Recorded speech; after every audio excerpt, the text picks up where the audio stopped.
Welcome to iDream media. So unwanted hair, అవాంఛిత రోమాల సమస్య ఆడవారిని ఇబ్బంది పెడుతూ ఉంటుంది. ఈ సమస్య ఎందుకు ఈ ప్రాబ్లం అనేది ఎక్కువగా ఉంది. సో ఫేస్ మీద కూడా హెయిర్ అనేది మనం ఎందుకు చూస్తూ ఉన్నాము. సో అన్వాంటెడ్ హెయిర్ని న్యాచురల్ వేస్లో ఎలా తగ్గించుకోవచ్చు పూర్తి స్థాయిలో వివరాలు తెలుసుకుందాం. ఈరోజు మనతో పాటు ఉన్నారు ప్రముఖ యోగా అండ్ స్పిరిచువల్ గురు అరుణాదేవి గారు. మ్యామ్ నమస్తే. నమస్తే మ్యామ్. మ్యామ్, జనరల్గా ఈ పీసీఓడి, పీసీఓఎస్ ఇలాంటి హెల్త్ ఇష్యూస్ ఉన్నప్పుడు అన్వాంటెడ్ హెయిర్ అనేది చూస్తూ ఉంటాం, ఫేషియల్ హెయిర్ అనేది.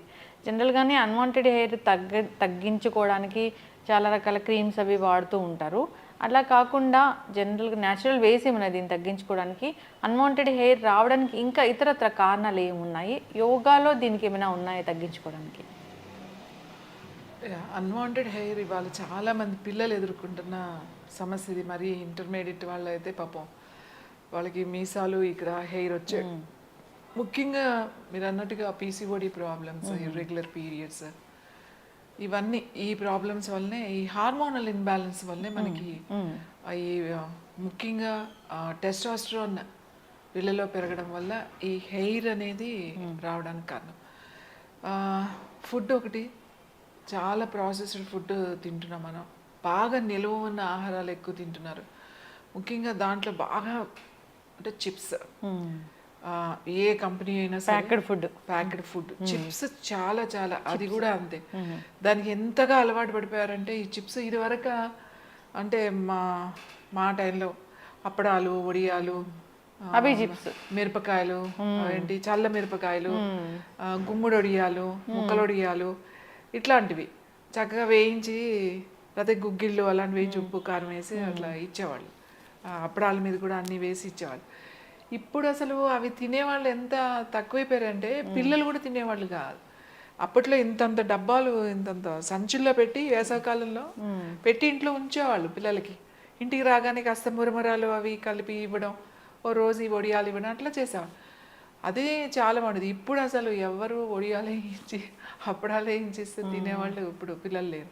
ఎవరికైనా అసలు చిప్స్, లేస్, ఇంకా ఏ రకరకాల company, potato chips, onion chips, olive chips, potato chips, olive chips, అదే బనానా చిప్స్, ఇవి ఫ్లేవర్స్ అందులో విపరీతంగా. అసలు వాళ్ళు అందులో ఏ ఆయిల్లో వేయిస్తాడో మనం చూస్తూ ఉంటాం బయట. ఆ 5 రూపీస్ చిప్స్ తిని 5 lakhs బిల్ అవుతున్న పరిస్థితి మనం చూస్తాం. సో తర్వాత నూడిల్స్, ఈ ఇన్స్టెంట్ నూడిల్స్ అంటే మామూలుగా ఒట్టిగా మనం నూడిల్స్, హోమ్ మేడ్ నూడిల్స్ తెచ్చుకుని మన స్టైల్లో మనం వండుకుంటే అదేం పర్వాలేదు. కానీ ఈ నూడిల్స్ మసాలా ఉంటుంది చూడండి, ఆ మసాలాలో కలిపే కెమికల్స్ ఉంటాయి కొన్ని. ఆ టేస్ట్ ఒకటి బాగా అలవాటు పడిపోయారు. 2 minutes, అన్ని 2 minutesలో ఉండేవి చాలా వచ్చేసినాయి ఇప్పుడు. ఈవెన్ ఉప్మాలు కాడి నుంచి అన్ని instant idli, instant dosa, instant ఇది, ఇన్స్టెంట్ మిక్స్లు. అంటే మనం ఇంట్లో ఇన్స్టెంట్ గా చేసుకునే వేరు, అందులో మనం ఏం కలపం. ఏదో 15 రోజులు 20 రోజులకు చేసుకుంటాం, అయిపోతే మళ్ళీ చేసుకుంటాం పిండిలు. అలా కాకుండా మీరు బయట ప్యాకింగ్ దొరుకుతుంది చూడండి, ఇన్స్టెంట్ కర్రీస్, పన్నీర్ కూర, ఇవన్నీ ఉంటాయి కదా. తర్వాత ఇన్స్టెంట్ గా చేసే పరోటాస్, ఇంకా చాలా వచ్చేసాయి. ఇవాళ అసలు కూరలు, పాలక పన్నీర్ తెచ్చేసుకుని అది జస్ట్ హాట్ వాటర్ లో డిప్ చేసేసుకుని తినేస్తారు. అందులో కలర్స్, తర్వాత బయట ప్రిజర్వేటివ్స్ లేకుండా అవి ఎలా ఉంటాయి. ఇంకా మనం ఇప్పుడు ఫంక్షన్స్ కి వెళ్తున్నాం చూడండి, ఆ ఫుడ్ కి నిజంగా నమస్కారం పెట్టచ్చు. ఆ ఫంక్షన్స్ లో వాళ్ళు పెట్టే ఫుడ్, పన్నీర్, పాలకూర పన్నీరు ఎలా ఉంటది, పాలకూర గ్రీన్ గానే ఉంటది కదా, దాంట్లో గ్రీన్ కలర్ కలుపుతాడు. అది చూస్తే, ఆ కలర్ చూస్తే మనకి లోపలికి వెళ్ళదు. క్యారెట్ పన్నీర్ ఇది వండుతాడు కదా, పన్నీర్ బటర్ మసాలా అంటే దాంట్లో కలర్ కలుపుతాడు, ఆరెంజ్ కలర్. కద్దు మీఠా అని అంటాడు, దాంట్లో కలర్ కలుపుతాడు, గ్రీన్ కలర్. అసలు ఫుడ్ కలర్స్ ఎంత విపరీతంగా వాడుతున్నారంటే పర్టికులర్గా ఫంక్షన్స్. అసలు ఈ ఫంక్షన్స్ చేసే వాళ్ళు ముందు చెప్పాలి, కలర్స్ వేయడానికి వీలు లేదు. ఇప్పుడు టేస్ట్ అదే కదండి, చూడడానికే కదా ఆ కలర్. అదేమి టేస్ట్ రాదు కలర్ కలిపినందువలన. చూడడానికి అది ఎర్రగా ఉంటుంది, ఇది పచ్చగా ఉంటుంది, అందుకే కలుపుతారు కదా. సో ఈ ఫుడ్ కలర్స్ అనేవి వేయకూడదండి. ఫుడ్ కలర్స్ చాలా చాలా చాలా ప్రమాదం. ఇవి ఎదిగే పిల్లల మీద దాని ప్రభావం చూపిస్తుంది. Main cakes, different colours cakes, pastries, ఆ పేస్ట్రీస్ లో చూడండి, మ్యాంగో అంటే yellow colour, pineapple colour, green colours, kiwi అంటే అది అసలు కలర్ లో ఇవే కాదు. సో ఈ కలర్స్ ఏవైతే ఉన్నాయో ఈ క్రీమ్స్ లో ఇవన్నీ పిల్లల హార్మోన్స్ మీద ప్రభావం చూపిస్తున్నాయి.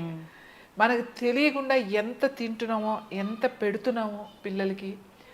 ముఖ్యంగా నట్స్ ఉంటాయి కదా, నట్స్ ఉన్న చాక్లెట్స్, చాలా కంపెనీస్ లో నట్స్ ఉన్న చాక్లెట్స్, అవి కూడా అస్సలు మంచివి కదా. నట్స్ ఉన్న చాక్లెట్స్, ఆ డ్రై ఫ్రూట్సే కదా, కొంచెం చాక్లెటే కదా అని తింటాం. చాక్లెట్ మంచిదే, ఏది చాక్లెట్ మంచిది, డార్క్ చాక్లెట్ మంచిది. కానీ ఎవరు తింటారు డార్క్ చాక్లెట్? అది కూడా కొంచెం క్వాంటిటీ, అది కొంచెం క్వాంటిటీ, అది కూడా డార్క్ చాక్లెట్ ఎక్కువ తినే వాళ్ళు కూడా తినలేం. అది ఎందుకంటే కొంచెం ఆ బిట్టర్ చేదు టేస్ట్ ఉంటుంది కదా. మిగతా ఇవన్నీ ఇందులో ఏమో డాల్డా ఉంటుంది. ఏదైతే ఈ చాక్లెట్స్ ఉన్నాయో, ఈ మిల్క్ చాక్లెట్స్, నట్ చాక్లెట్స్ ఇవి ఉంటాయి, దాంట్లో ఎక్కువ డాల్డా కలుస్తుంది. ఇంకేం ఫ్యాట్ కలుస్తుందో మనకు తెలియదు. ఇవన్నీ కూడా పిల్లల ఆ గ్రోత్ హార్మోన్స్ మీద ప్రభావం చూపిస్తాయి. ఆడపిల్లలకైతే ఇమ్మీడియట్లీగా ఎక్కడ చూపిస్తాయి? ఈ ఓవరీస్, తర్వాత పీరియడ్స్ మీద చూపిస్తాయి. ఈ ఇర్రెగ్యులర్ పీరియడ్స్ రావడం, తర్వాత పీరియడ్స్ ఒక 3-4 months రాలేదని అనుకోండి, ఎక్స్ట్రా గ్రోత్, హెయిర్ ఎక్కువ పెరగడం. అసలు ఇంత హెయిర్ ఎందుకుంది పిల్లలకి? ఇంత పార్లర్స్లో ఇంతమంది వ్యాక్సిన్ చేయించుకుంటున్నారేంటి అంటే, ఇప్పుడు 70s, 80s, 90s వచ్చేసరికి పార్లర్స్ బాగా వచ్చినాయి అనుకోండి. అప్పుడు కూడా హెయిర్ లేదా? ఉంది కదా. కానీ ఎలా ఉండేది అంటే, చిన్నప్పటి నుంచి పిల్లలకి బాగా నలుగు పెట్టేవాళ్ళు. జుట్టు ఉన్న వాళ్ళకు కూడా అట్లా వారానికి 2 సార్లు 3 సార్లు పెట్టడం వల్ల, ఒకవేళ ఎవరికైనా కొంచెం పిల్లలకి హెయిర్ ఉంటే వాళ్ళకి సోప్ ఇచ్చేవాళ్ళు కాదు అసలు. శనగపిండి, లేకపోతే ఇంట్లో బియ్యపిండి, శనగపిండి ఇంట్లోనే పట్టించి నలుగుపిండి అని చేసేవాళ్ళు కదా. మనకి పిల్లలు పుట్టగానే సారు పెట్టేటప్పుడు నలుగుపిండి పెడతారు కదా. నలుగుపిండి ఎందుకు పెడతారు? పిల్లల సారులో ఖచ్చితంగా నలుగుపిండి వాడతారని. ఆ నలుగుపిండి పెట్టాలి పిల్లలకి. అదే పిండి ఎక్కువ పిండితో స్నానం చేస్తే ఈ గ్రోత్ ఆగిపోయేది. చక్కగా మసాజ్ చేసుకుని మీగడతోనూ, పాల మీగడ, లేకపోతే పెరుగు మీద మీగడ, లేకపోతే పాలు పిండిలో కలపడం, లేకపోతే వెన్నపూస కలపడం, ఇట్లా పెట్టి పిల్లలు కూడా ఇంకా సండే రోజు సాటర్డే రోజు కూర్చోబెట్టి పిల్లలకి మంచిగా, ఆడపిల్లలని అయితే వదిలే పనే లేదు. అందులో కొంచెం పసుపు కలిపేది బాగా నలుగు పెట్టి, కుంకుడికాయ పెట్టి మంచిగా చేపించేవాళ్ళు. కాబట్టి ఏమయ్యేదంటే ఆ గ్రోత్ అలా చేయగా తగ్గిపోయేది, వచ్చేవి కాదు. ఇప్పుడు ఎవరికి అంత టైం లేదు, అంత ఓపిక లేదు. చాలా అసలు పెట్టే అంత టైం కూడా ఉన్నా కూడా తీసుకునే లేదు. అందరికీ ఇన్స్టెంట్ కావాలి. ఈ ఫస్ట్ ఫుడ్లోనే ఇంపార్టెంట్. ఫ్రెష్ ఫుడ్ తినడం, బాడీకి ఫిజికల్ యాక్టివిటీ ఉండాలి. అస్సలు ఫిజికల్ యాక్టివిటీ లేకపోవడం కూడా ఒక కారణం.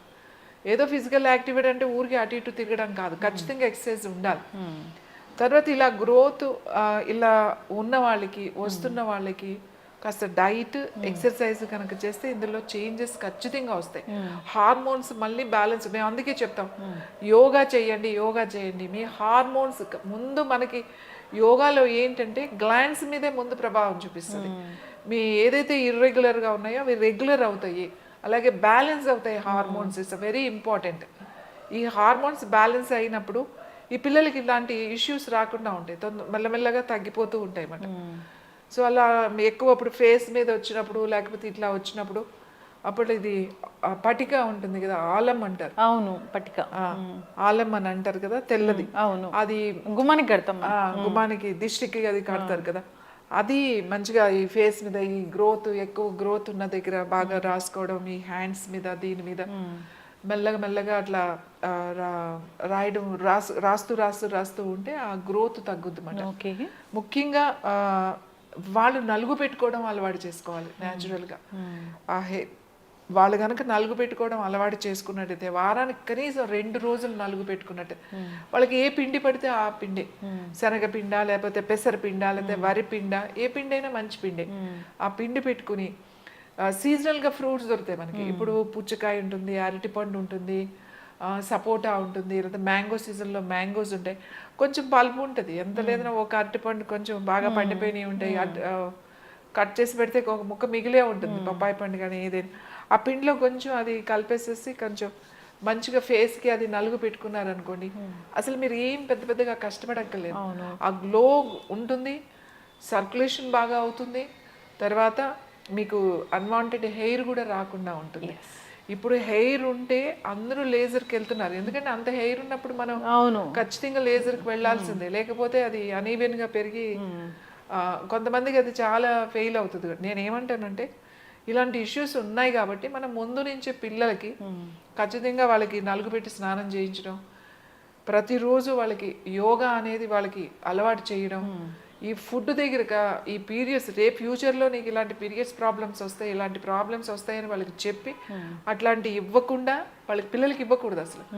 ఇలాంటి మనం ఇంట్లోకి తెచ్చి వాళ్ళని ఎంటర్టైన్ చేయకూడదు. ఈ చిప్స్, ఈ మ్యాగీస్, ఇట్ క్యాన్డ్ ఫుడ్, ఇవి ఏవైతే ప్యాకింగ్ ఫుడ్ ఉందో ఇలాంటివి కనుక మనం కంట్రోల్ చేయగలిగితే మళ్ళీ మనం యోగాతో మనం ఖచ్చితంగా హార్మోన్స్ని బ్యాలెన్స్ చేసుకోవచ్చు, ఇర్రెగ్యులర్ పీరియడ్స్ని పీరియడ్ చేయొచ్చు, ఈ అన్వాంటెడ్ హెయిర్ కూడా మనం మెల్లమెల్లగా గ్రోత్ తగ్గించేయచ్చు. ఎస్, ఖచ్చితంగా మ్యామ్, చాలా చక్కగా చెప్పారు. ఎందుకు వస్తుందంటే రూట్ కాజ్ అది హార్మోన్ ఇంబ్యాలెన్స్ వల్ల వస్తుందని, దాన్ని కరెక్ట్ చేయొచ్చు యోగా ద్వారా అండ్ హెల్దీ డైట్ ద్వారా. ఇక అంతేకాకుండా ఇష్యూ వచ్చింది అన్నప్పుడు మీరు హోమ్ రెమెడీస్ చాలా చక్కగా చెప్పారు. ఇక అంతేకాదు నలుగు పిండి స్నానం అనేది మన ఎప్పటి నుంచో వస్తున్న ప్రాచీన ఆచారం కూడా, దాన్ని మర్చిపోయాము. జనరల్గా ఏవైతే ప్రాచీన పద్ధతులు మర్చిపోయాము, ఆచారాలు, సంప్రదాయాలు, హెల్త్ ఇష్యూస్ అనేవి వస్తూ ఉన్నాయి. అందరూ కూడా ఒకసారి మళ్ళీ రిమైండ్ చేసుకొని పాటించాలని కోరుకున్నాం. ధన్యవాదాలు మ్యామ్.